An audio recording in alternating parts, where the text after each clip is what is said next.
Magandang araw, grade 8 Sampaguita. Magandang araw po, Ginoong Campi. Bago natin simulan ng bagong aralin, maaari ka bang pumunta dito sa harap JC upang simulan ng ating panalangin? Our Father who art in heaven, hallowed be your name. Your kingdom come, your will be done on earth as it is in heaven. Give us this day our daily bread and forgive us our trespasses, as we forgive those who trespass against us. Do not bring us to the test, but deliver us from evil. Amen. Bago kayo magsiupo, maaari nyo bang pulutin ang mga kalat sa gilid, sa silong ng inyong mga upuan at ayusin na rin ito sa nahahanin itong bilang?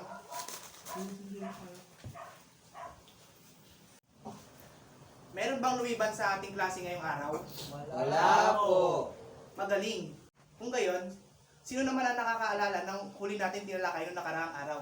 JC? Sir, tungkol po ito sa prostitusyon.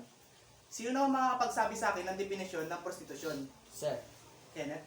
ito po yung pagbebenta po ng katawan nila sa mga maaari pong mga foreigner o sa mga tao na gustong bumili ng kanilang katawan. Tama, mahusay. Ngayon naman, meron akong hinandang aktibidad. Maaari mo bang basahin ang panuto, Maria? Panuto, mahahati kayo sa dalawang grupo at mayroong parehas na 7 hindi kumpletong salita ang inyong kukumpletuhin. Ang unang grupo na matatapos ay may gantimpala. Ngayon, hahatiin ko kayo sa dalawang grupo at meron akong 7 katanungan na hindi kumpleto ang mga letra at bubuin nyo ito sa loob ng 5 minuto.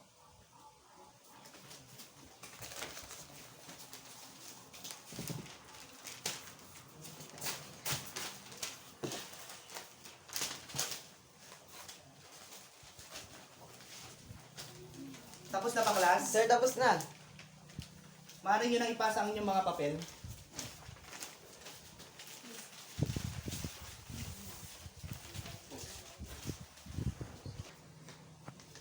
Para sa ginawa nyo aktibidad, meron na ba kayong ideya kung ano ang bagong aralin natin ngayong araw?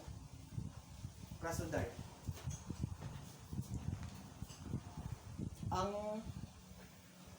Ang panahon po ng katwiran. Tama. Panahon ng katwiran ay ang mga binigay na teorya ng mga pilosopo upang tulungan tayo sa pagpapaunlad ng ating mga edukasyon sa pampolitika at sa iba pa. Maaaring bang basahin ang unang bullet, Kenneth? Ang simbahang Romano Katoliko ang nagsilbing pinakamaimpluwensyang institusyon sa Europa. Tama. Tanging ito lamang ang mga may hawak siyang pinagkukunan ng karunungan sa mga Europeo noong gitnang panahon. Pangalawang bullet, Bawat mamamayan ay nagsimulang maniwala na napapaunlad ang bawat tao sa pamamagitan ng mga katuwirang pagbabago. tama.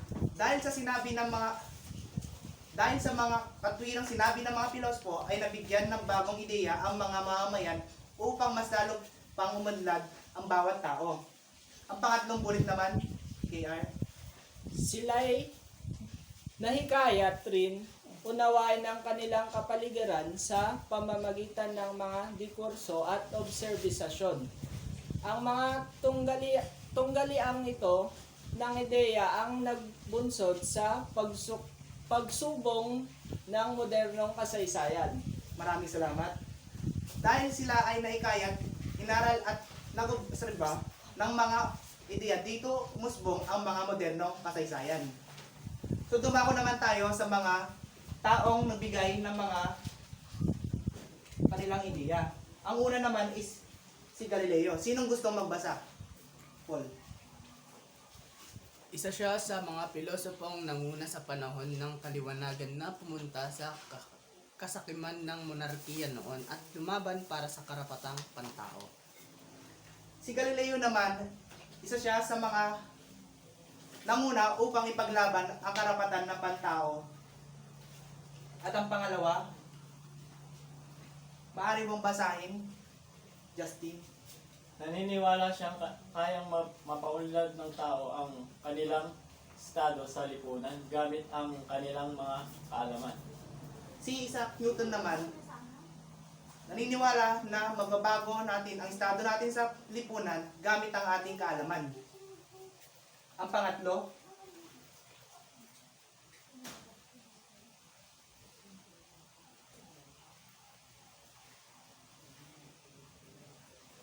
maaari bang basahin? Maaari bang basahin ang pangatlong bullet? Pangatlong bullet, Kenneth. Isa sa mga nanguna sa pagbabago ng mga imahe ng babae sa panahong ito ay si Mary. Paano po basahin niya, sir? Mary Stonecraft. Mary Wollstonecraft, ang may akda ng nobelang A Vindication of the Rights of Women. Si Mary Wollstonecraft naman ay naniniwala na ang babae may pinag-aralan ay mapapaunlad ng lipunan, pero hindi niya ito na ipaglaban, binigyan lamang ng formal na edukasyon ang mga kababaihan. Naintindihan na ba, klas? Opo. Wala na bang katanungan? Wala na po. Kung gayon, ako ang magtatanong. Ano ang naging epekto ng mga... Ano ang naging epekto ng mga katwiran ng mga pilosopo sa mamamayan? Ako po. Pa ako? Dahil sa mga katwirang sinabi ng mga pilosopo ay nabigyan ng bagong ideya ang mga mamamayan upang mas lalo pang umunlad ang bawat tao. Mahusay. Sino naman makakapagbigay sa akin ng tatlong pilosopo na binanggit ko kanina? Sir. Kenneth? Si Isaac Newton, Mary Wollstonecraft, at si Galileo Galilei. Tama. Tunay ngang naunawaan nyo ang ating aralin. Ngayon naman, meron akong hinandang aktibidad.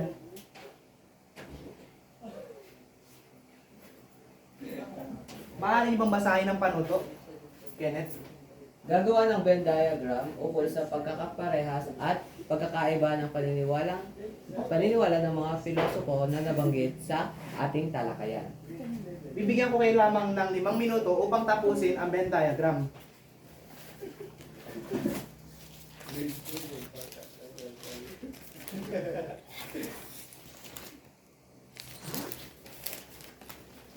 Maaari nyo nang ipasa ang inyong mga papel.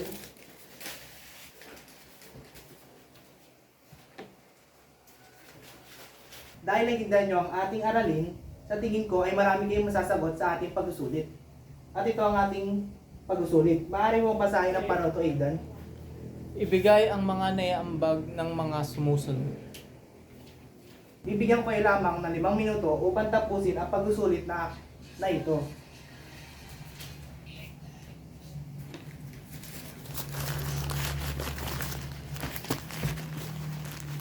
Tapos na ba, class? Opo. Maaari nyo na itong ipasa. Dito na natapos ang ating aralin. Dito na natatapos ang ating aralin, pero bago ako umalis, magbibigay muna ako ng ating kasunduan. At yun ay basahin ang ating susunod na tatalakayin. Pahina 100 to 112. Yun lamang at maraming salamat.